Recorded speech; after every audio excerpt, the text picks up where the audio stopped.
The text came while I was standing in the pharmacy line, juggling a $140 prescription and a grocery list. "Don't come to the wedding. You and your kids just make things awkward," my mother wrote. No call, no prelude, just a cold sentence lighting up my screen. A second bubble popped up, my sister's reply, a laughing emoji. I stared at it until my heartbeat steadied, then I typed, "Then you won't need my card for the venue." I slipped the phone in my pocket and moved forward with the line. People always ask how a family gets this cruel. It doesn't happen in a single blow. It happens like interest, compounding silently until one day the balance is unbearable. My mother, Elaine, was gifted at turning guilt into currency, and I was her most reliable bank.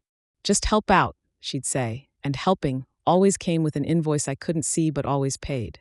When my sisters, Brooke and Paige, were in college, I co-signed their loans because I had the steady job. When my stepfather, Martin, was laid off, I covered utilities, groceries, even Mom's hair appointments, because she promised to make it right soon. Soon became never. I'm 35, a single mom of 2, and an accountant at a medical supplier. My days are spreadsheets, school drop-offs, and the kind of quiet exhaustion you only understand if you've held a life together with both hands and your teeth. Even then, I made space for them. For months I'd been planning Brooke's dream wedding. Every invoice, every phone call, every deposit had my name on it. She wanted a lakeside venue with a glass reception hall that looked like a still from a romantic drama. I told myself she deserved it. I didn't notice I was funding the stage where they'd push me off. The signs were there. Mom's voice shifting to sugar when I asked about splitting costs. Brooke brushing off money questions with a breezy, "You're good with numbers. You can handle it."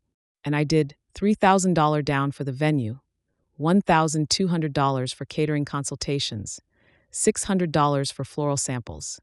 Charges stacking like bricks on my card. I promised myself it was temporary, that reimbursements would appear when things settled. They never did. Still, I showed up. I went to fittings. I FaceTimed through centerpiece decisions. I toured the venue. Brooke was too stressed to go. "Family sticks together," Mom said. I believed her right up until the text that gnawed the string in two. I muted the family group chat and sat on the edge of my bed in the soft dark, phone warm in my palm. I reviewed the last 6 months in receipts and favors. Over $4,000. Days off work. Weekends away from my kids. I wasn't a sister in their story. I was a corporate card that never declined. That night Martin called. He'd seen the messages. His voice was careful, worn. "You don't deserve this, Nat. You've done more than anyone." I could hear loyalty wrestling with truth. I told him I was fine. He didn't believe me, but he let me go. I opened my laptop and pulled up the venue contract. My name stared back at me in clean black letters. Primary contact, Natalie Carter. I hadn't realized how heavy that line felt until now. I scrolled to the coordinator's notes. "You can reach out anytime if you need to make changes." I typed an email with hands that didn't shake. "Can I cancel the booking if needed?" The reply arrived the next morning. "Yes. Since the contract is in your name, you can cancel." They thought I'd keep paying for the table that had already voted me out. They never imagined I could fold the table and take it with me. I didn't cancel right away. I waited 2 days. Long enough for them to keep laughing, long enough for silence to sharpen into resolve. By Wednesday, Brooke posted 12 days until forever on her story. I watched the caption flicker and opened the venue's number. "Hi, Natalie." The coordinator, Marina, answered cheerful, efficient. "Are we confirming the final payment today?" "Actually," I said evenly, "I need to cancel the event." A pause, then a professional exhale. "Understood. Since the contract is in your name, I'll process that now." One click. Months of planning evaporated. Guilt didn't rise. Stillness did. The kind that arrives after a storm clears and you realize the world is still here. I called my 2 oldest friends, Aria and Tori. They eloped during the pandemic and never had a real celebration. "The date and hall are suddenly free," I said. "If you want it, it's yours." At first they thought I was joking. Then we cried quietly on the phone together. They didn't know they were handing me away to redeem a day my family had poisoned. By evening the group chat hushed. I pictured the bounced payment and the cancellation notice hitting Brooke's inbox like a brick through glass. I poured water, leaned on the counter, and waited, not out of cruelty but curiosity. How long would confusion last without me to solve it? Not long. The next morning my phone rattled across the table with calls. Brooke. Mom. Paige. Voicemails stacked like dominoes. What did you do? Call us now. Fix this. I didn't respond. Let them sit in the fog they'd taught me to live inside. Around noon, Martin called. They're spiraling, he said softly. Your mom is yelling. Brooke's crying. Paige is searching for someone to blame. He hesitated. I told them this would happen. I closed my eyes. Thanks for seeing me, I said.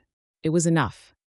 That night, my mother found the landline number I hadn't used in years. When I picked up, she skipped hello. How could you do this to your sister? You sabotaged her wedding. Was I invited? I asked. Silence. Then the backpedal. You took the message wrong. We were joking. You know how Brooke gets when she's stressed. You all thought it was funny enough to post memes, I said. Her voice wobbled between rage and plea. Don't make this worse, Natalie. Just fix it. I hung up. No speech. No slam. A clean cut. The next morning I met Martin for coffee. He looked older than last week, the kind of tired that sits behind your eyes. Your mom's calling every venue in a 50-mile radius, he said. Everything's booked. Catering's non-refundable. He rubbed his thumb along the rim of his cup, almost smiling. I told her if she doesn't apologize to you, I'm not paying a dime. What did she say? That I'm letting you manipulate me. Maybe you're just paying attention, I said. By Sunday, the silence turned strange. No updates, no tantrums, just a blank feed. Then Martin texted. Found a backup. Wednesday night. Banquet hall outside town. I didn't need directions to picture it. Flickering fluorescents, thin carpet, folding chairs, buffet steamers sweating under tin foil. On their day, rain tore sideways across the city. I wasn't there, but photos found me. Cousins with questions, a friend of a friend tagging the beige room by mistake. Paige posted a blurry shot of the cake with the caption, "Round 2, no drama." The irony tasted almost sweet. Martin called late, voice low. You won't believe it, he said. During the bouquet toss, one of Brooke's old friends caught it and yelled that the groom's still been texting her. The room went silent. He inhaled. Your mom blamed me, said I invited the wrong people. I told her she pushed away the only person who kept this family from falling apart. After we hung up, I sat in my living room and listened to my apartment breathe. The refrigerator hum, the soft rise and fall from my kids' rooms. I expected triumph. Instead, calm spread through me like warm tea. The weight was finally off. The next morning, Brooke texted, You must feel proud. Everyone says you're heartless. I stared at the message, my thumb hovering. There was nothing to say. She didn't want truth. She wanted fuel.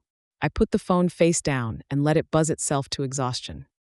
Days later, Martin texted 2 words, I'm leaving. When I called, he sounded lighter than I'd ever heard him. I told your mother I can't live where decency is betrayal, he said. I added you to my insurance. You're the only one who treated me like family. My throat tightened. Thank you, I whispered. He moved out the next week. No shouting, no spectacle, just a bag, a car, a door closing softly. He left a note on my mat. You were right to walk away first. Over coffee, he slid an envelope across the table. Part of what I borrowed for them, he said. They'll never pay it back, but you should have this. I pushed it back. Keep it. You've paid enough. That night I stood on the balcony, the air scrubbed clean by rain. A message from Mom arrived. You've made your point. This is still your family. I typed. I didn't cut anyone off. I just stopped funding my own mistreatment. She never replied. Inside, my kids were building a fort, giggling under an avalanche of blankets. I watched them and knew peace isn't loud. It's steady. It blooms when you stop pouring into holes and start watering your own ground. I used to believe love meant staying no matter what, that loyalty meant carrying the weight even when it crushed me. Now I know. Love without respect is control wearing Sunday clothes. Walking away wasn't revenge. It was release. If you've ever had to choose between your peace and your family's approval, choose peace. You'll breathe again.